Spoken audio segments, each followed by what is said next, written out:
Сәлеметсіздер ме, құрметті менің тау ешкі белгісінде туылған көрермендерім. Қалдарыңыз қалай? Рамазан айы құтты болсын. Ораза ұстағандарыңыз болса, оразаларыңыз қабыл болсын. Сіздер үшін наурыз айы қандай болмақ? 2 наурыз күні Марс планетасы сіздердің 3-ші секторларыңызға кіретін болады. Бұл кезде импульсивный боласыздар, энергияларыңыз көп болады, ананы да мұнаны да бәрін білгіңіз келеді, бір жақтан информация жинайсыз, бәрін оқығыңыз келеді, любопытный боласыз, бір сөзбен айтқанда. Алыс жақын сапарлар болуы мүмкін, көбінесе өзіңіздің уақытыңызды, өзіңіздің бүкіл энергияңызды өзіңіздің туысқандарыңызға жұмсайтын боласыз, сол жақта көбірек активный боласыз, бірге бас қосулар болуы мүмкін, сондай бір семинарлар, бір курс оқуыңыз мүмкін, сабақ алуыңыз мүмкін, жаңағыдай бір қатысатын бір жерлерге қатысуыңыз мүмкін, қандай да бір адамдар жиналатын жерде, бір сөзбен айтқанда, сіздер сол жерлерде жүретін боласыздар. То есть сіздерге қызық болады, қандай да бір өзіңізге керек, жаңағы айтқандай ақпарат іздеуіңіз мүмкін. Одан кейін 3 күні толық айдың тұтылуы болады. Алдыңғы айда естеріңізде болса, ақпан айының 17-сінде күннің тұтылуы болған. Біз 2 апталық тұтылулардың коридорынан шықтық десек болады. Бұл кез енді кішкене турбулентный уақыттардың бірі. Ол күннің тұтылуы өте маңызды болды. Ол туралы бөлек видеода шығарып қойдым, қарап көрсеңіздер болады. Енді 3 күні айдың тұтылуы болады. Бұл айдың тұтылуы толық айдың тұтылуы бұл бізге үш жақтан толық бірден әсер ететін болады, және бейсаналы тұрғыдан әсер етеді. Яғни үш жақтан қандай да бір осознанияның келуі. Енді бұл айдың тұтылуы сіздердің 9-ші секторларыңызда болады. Яғни сіздерде осы уақытта резко бір саяхатқа кетіп қалуыңыз мүмкін, саяхаттап басқа мемлекеттерге, шетелмен байланысты қандай да бір жұмыстар, бәлкім сіз қандай да бір жұмыс үшін созревать етесіз, бәлкім сізге бұрын ұсыныстар түскен болса, соны қайта қарастыруыңыз мүмкін. Яғни сіз үш жақтан қандай да бір сізге осознание келеді, то что сіз басқа жаққа кетуіңіз керек, немесе сіздің бүкіл жаңағы возможностьтарыңыз, мүмкіндіктеріңіз басқа мемлекетте, шетелде деген сияқты болып, өзіңізге сондай бір сезім келуі мүмкін, ішкі сезім резко кетіп қалып дегендей. Енді барлығын бикеш белгісінің, өздеріңіздің белгінің энергиясы бойынша жасаңыздар, конечно, барлығын ақылдасып алып, сөйлесіп алып дегендей, өздеріңіздің баратын, тұратын жерлеріңіз дайындап алып дегендей, 2 чемоданмен көшіп кетуге тоже болмайды, Сол үшін бұл кезде сіздерде сондай бір шетелмен байланысты мәселелер болуы мүмкін. Одан кейін эмоционалды тұрғыда қандай да бір маңызды шешім жасауыңыз мүмкін. Ол шешім сіздердің жаңағы заңмен байланысты жұмыстарыңызда болуы мүмкін, юридический жұмыстар жағында қандай да бір мәселелер болуы мүмкін. То есть сол жақтарда сіздерде бір резкий өзгеріс болуы мүмкін, өзгеріс шешім болуы мүмкін, яғни бір шешімге келуіңіз мүмкін. Одан кейін айдың ортасына дейін Юпитер планетасы мен күн планетасының гармоничный аспекті бар. Юпитер планетасы осы 11 наурызға дейін ретро қозғалыста болып келді, былтырдан бері, яғни қараша айынан бері ретро қозғалыста болды. Енді ретродан шықты, яғни оның сіздерге берер мүмкіндіктері көп. Енді бұл сіздердің 7-ші және 3-ші секторларыңыз. 7-ші сектор бойынша бұл қарым-қатынас мәселесіндегі қандай да бір өзгерістер болуы мүмкін. Қарым-қатынас мәселесінде жаңағы кеңейлеулер болуы мүмкін. Бәлкім бағанағы айдың тұтылуы бойынша жаңағы қарым-қатынас мәселесінде бір свобода болуы мүмкін, еркіндік болуы мүмкін, жалпы үйлену болуы мүмкін. Енді 7-ші сектор бұл бізде үйленудің секторы, тем более ол жерден Юпитер планетасы өтіп жатқанда үйлену, тұрмыс құру бұл актуально, неке деген. Енді басқа мемлекеттің адамына үйлену, тұрмыс құру, некеде болу, немесе сондай бір жақсы қарым-қатынас болуы мүмкін.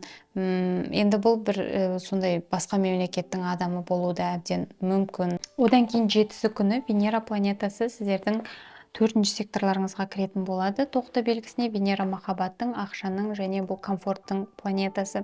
Бұл кезде өзіңіздің тұратын жеріңізде, отбасыңызда қандай да бір комфортный жағдайды қалайтын боласыздар. Үйіңізге керек нәрселер алуыңыз мүмкін, өзіңізге комфортный жерге көшіп баруыңыз мүмкін, үй мәселесіне көбірек ақша жұмсауыңыз мүмкін. Енді Венера махаббат болғаннан кейін өзіңіздің бір жүрегіңізбен жақын жерді табуыңыз мүмкін. Жаңағы айтқанымдай, Венера 4-ші сектордан өткенде бұл отбасы ұстау, үй ұстау деген сияқты мәселелер болуы мүмкін. Сондайға аяқ басуыңыз да әбден мүмкін. Енді Юпитер планетасы осы жазға дейін сіздердің жетінші секторларыңызда болады. Яғни үй болу мәселесі сіздер үшін әлі де актуальны. Одан кейін 13 күні Марс планетасы сіздердің болашағыңызға жауап беретін айдың түйінімен бір нүктеде қосылатын болады. Бұл сіздердің үшінші секторларыңызда болады. Енді сіздің болашағыңызға қажет, болашағыңызға керек нәрселерге ұмтылатын боласыздар. Марс бұл сіздің энергияңыз, сіздің импульсыңыз, бәлкім осы кезде өзіңіздің болашағыңызға жақсы бір әсерін тигізетін, жұмысыңызға жақсы бір қырынан әсерін тигізетін нәрселерді үйренуіңіз мүмкін, навыктар болуы мүмкін, сондай бір білім алуыңыз мүмкін, тест тапсырасыз ба, жоқ өзіңіздің квалификацияңызды жоғарылатасыз ба, оқу оқисыз ба, біліміңізді асырасыз ба, сондай мәселелер бұл кезде болады. Сондайға сіздің энергияңыз тартып тұрады, яғни ол нәрсені міндетті түрде жасау керек, өйткені ол сіздің болашағыңызға пайдалы нәрсе болуы мүмкін. Одан кейін 19 күні ай толатын болады. Ай толған кезде біз кульминация дейміз, бір қандай да бір жұмыстардың жаңағы қорытындысы болады. Енді ай толған кезде адамда бүкіл ақпарат болады. Осы кезде адам өзінің рутинасынан, өзінің өмірінен сырт жаққа шығып, өз өміріне сырт жақтан қарай алады. Яғни адекватно барлығын оценивать ете алады. Сол үшін осы кезде шешім жасауға өте жақсы кезеңдердің бірі деп айтамын. Осы кезде шешім қабылдаңыз. Ұзақтан бері өзіңіздің көкейіңізде жүрген қандай да бір мәселелерді осы кезде шешеңіздер болады. Одан кейін 20 күні күн планетасы 4-ші секторларыңызға өтетін болады. Бұл кезде ай мен күннің теңелуі болады, яғни жаңа жылдың басталуы. Біздің қазақтың жаңа жылына да тұспа-тұс келеді. Енді күн планетасы тоқты белгісіне кірген кезде бұл ең бірінші белгі, сол үшін бір жылдық цикл басталды деген сөз. Енді бұл сіздердің 4-ші секторларыңызда болып жатқандықтан, бұл үй мәселесі, отбасы мәселесі, жаңа сіздің бір жерге көшіп баруыңыз болуы мүмкін, өзіңіздің отаныңызға қайтып келуіңіз, немесе өзіңізге ұнайтын бір мемлекетке көшіп бару, немесе өзіңіздің үйіңізді алу, тұрақтану деген сияқты мәселелер сіздер үшін алдағы бір жылда актуальна болады. Үй мәселесі, тұратын жер мәселесі.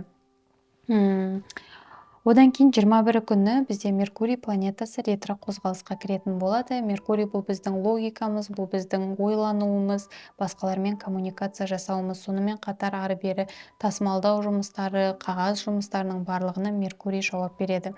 Енді 21 күні ретроға кіреді. Бір 3 апта уақыттай алдыңғы айдан бері ол ретро қозғалыста болды. Ретродан шыққаннан кейін осы жаңағы айтқандай жұмыстардың барлығы алдыға баса бастайды, қандай да бір түсініспеушіліктер шешіле бастайды, жаңағы жолда қалып қойған жүктер деген сияқты.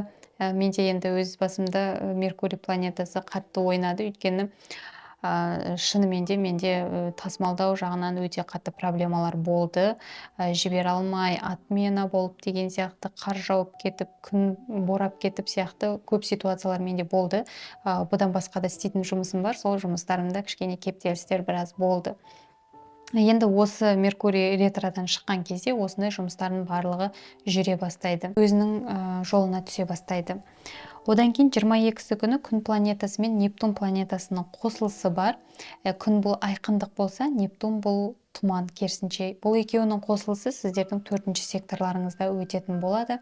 Өте импульсивті тоқты белгісінде өтеді. Бұл екеуінің қосылысы сіздің отбасыға байланысты, бір күңгірт болған, тұратын жерге байланысты, бәлкім бір мүлікке байланысты, үй алам ба, алмайын ба деген сияқты, жерді алам ба, алмайын ба деген сияқты, тұрақты мүлікке байланысты, көшем ба, көшпейін ба деген сияқты мәселелерде айқындық пайда болады. Бұл кезде сондай шешімге келесіздер, яғни көп мәселелерде ақырындап бұлт сейіле бастайды, яғни көре бастайсыз. Осы күнге дейін бәлкім сіз білмей тұрған, көзіңізді тұман болып жауып тұрған нәрселер анықтала бастайды, яғни сіз ол нәрселерге басқа қырынан қарай бастайсыз, яғни көп нәрселерді байқай бастайсыз осы кезде. Енді ол жаңағы айтқанымдай осы үй мәселесі, тұрақты мүлік мәселесі, сондаймен айналысасыз ба, жоқ сондай нәрсе алайын деп жатсыз ба, сол мәселелердегі қандай да бір айқындыққа келесіздер ақырындап. Одан кейін 25 күні бұл жерде күн планетасы мен Сатурнның қосылысы болады. Сатурн планетасы алдағы 3 жыл бойы сіздердің осы 4-ші секторларыңызда жүретін болады. Алдында ол туралы бөлек видеода шығардым, ол туралы айттым да. Енді бұл сіздердің өздеріңіздің планеталарыңыз Сатурн, өздеріңіздің белгілеріңізге қарама-қарсы келеді. яғни бұл жерде карьера емес, бұл жерде үйге қарай кішкене көңіл бөлетін кездердің бірі деп айттым, алдында да бөлек видеода да айттым. Көбірек карьераға көңіл бөліп кеткен боларсыз, жұмыс деп кеткен боларсыз, өзіңіздің отбасыңызға көңіл бөлмей кеткен боларсыз. Бәлкім жұмыс деп енді бойдақ болсаңыз үйлену, тұрмыс құру, балалы болу деген сияқты мәселелерді ұмытып жүрсіз.